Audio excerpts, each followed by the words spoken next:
Have you ever wanted to create a piece where there are simply no rules, no right, no wrong? Well, then this project is for you.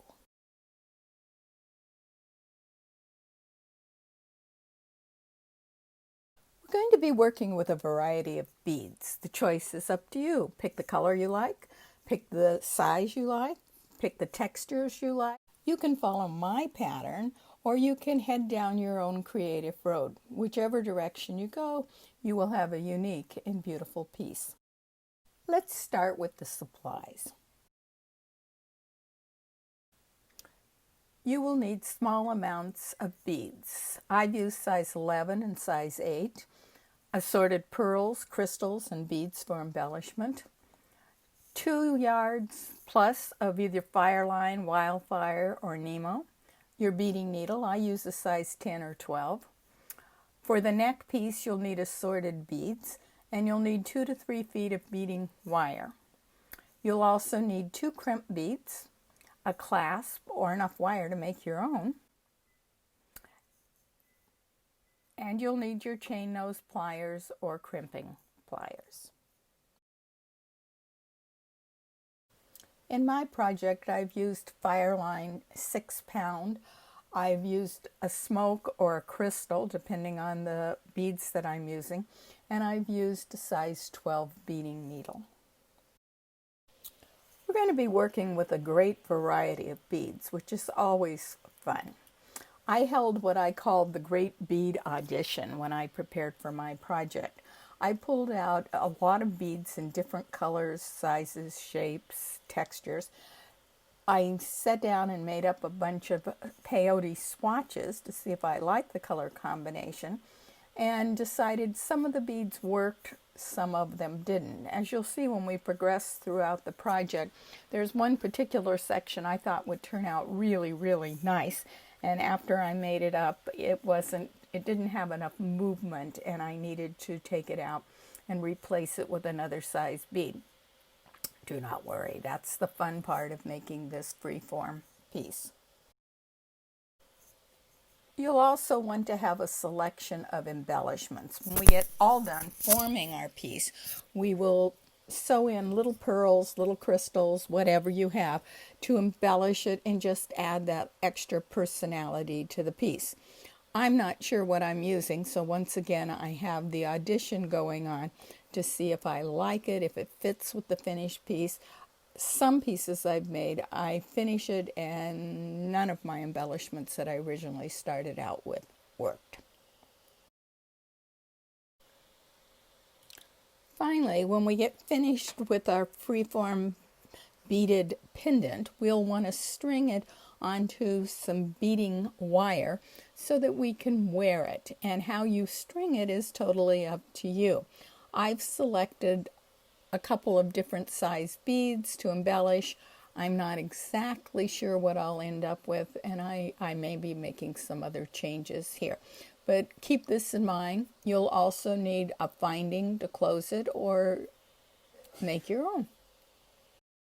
You'll also need 2 crimp beads to secure the bead stringing wire and a finding.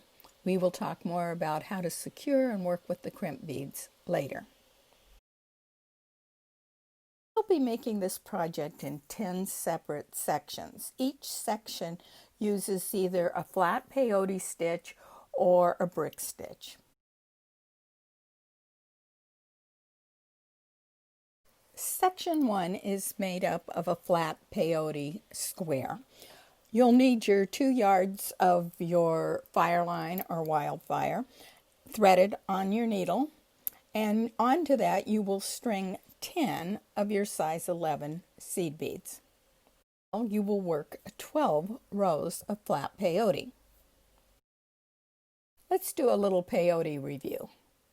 Remember, when we string our first row on, we're actually stringing on rows number 1 and number 2. This illustration shows you rows 1 and 2, which were your first stringings, and row 3.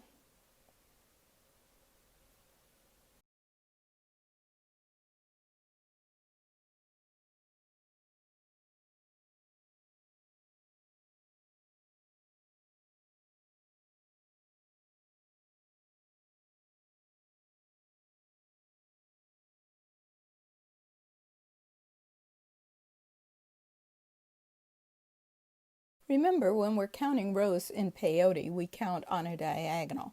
This illustration shows you 4 completed rows.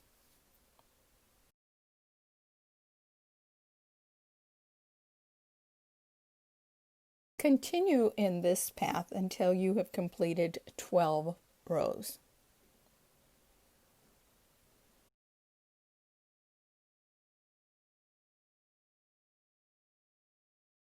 Here's the piece I'm working on, and you can see my first 5 rows are completed.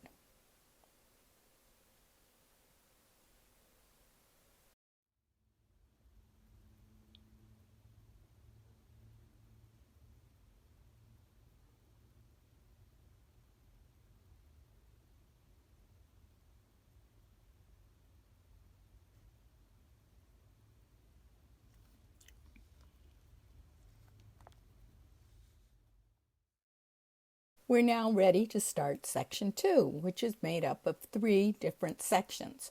We'll start off doing some brick stitch, attaching this piece to section 1. We'll move from the brick stitch to a couple of rows of peyote, and then we'll go back to the brick stitch. Our final piece will resemble an L. Let's do a little review. Remember, when we made the peyote piece, we had a top and a bottom.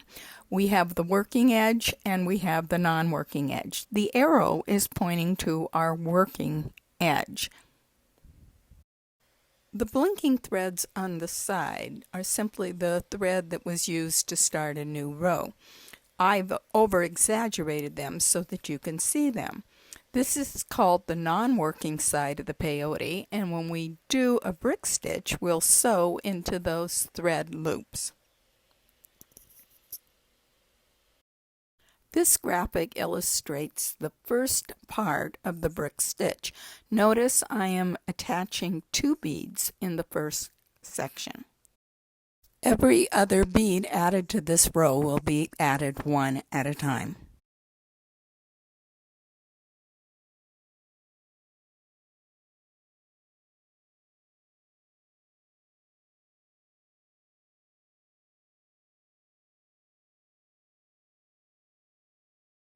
Continue in this manner until you have 4 rows of brick stitch.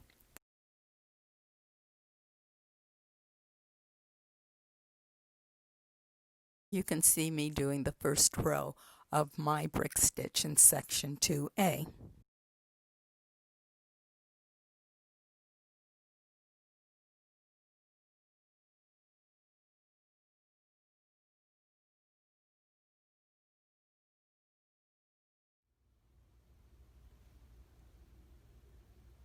Here I'm starting a row for you. Notice I'm adding 2 beads at the beginning of the row. So I've added the 2 beads.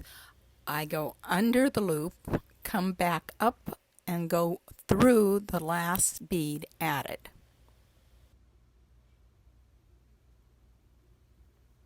Some days you have moments where the beads don't cooperate and the thread doesn't cooperate. This is one of those days.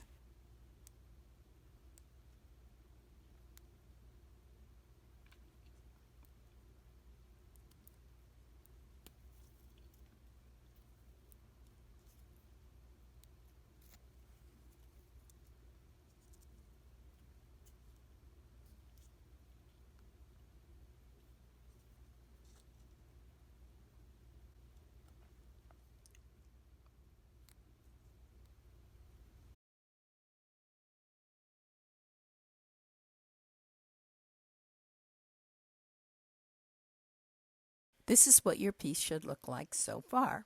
You've completed section 1 and you've completed 2A of section 2. With our 4 rows of brick stitch completed, we're now ready to do our peyote. In this graphic, I've used 2 different colors of beads to show you the different stitches.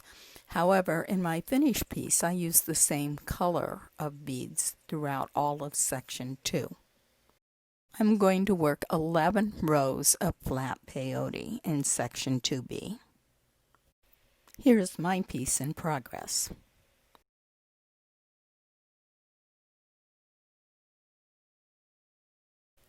We're just about ready to celebrate. We're nearly finished with section 2. We're going to change direction once again. We're going to work a 4-bead strip of brick stitch along the straight peyote edge. We will create 5 rows.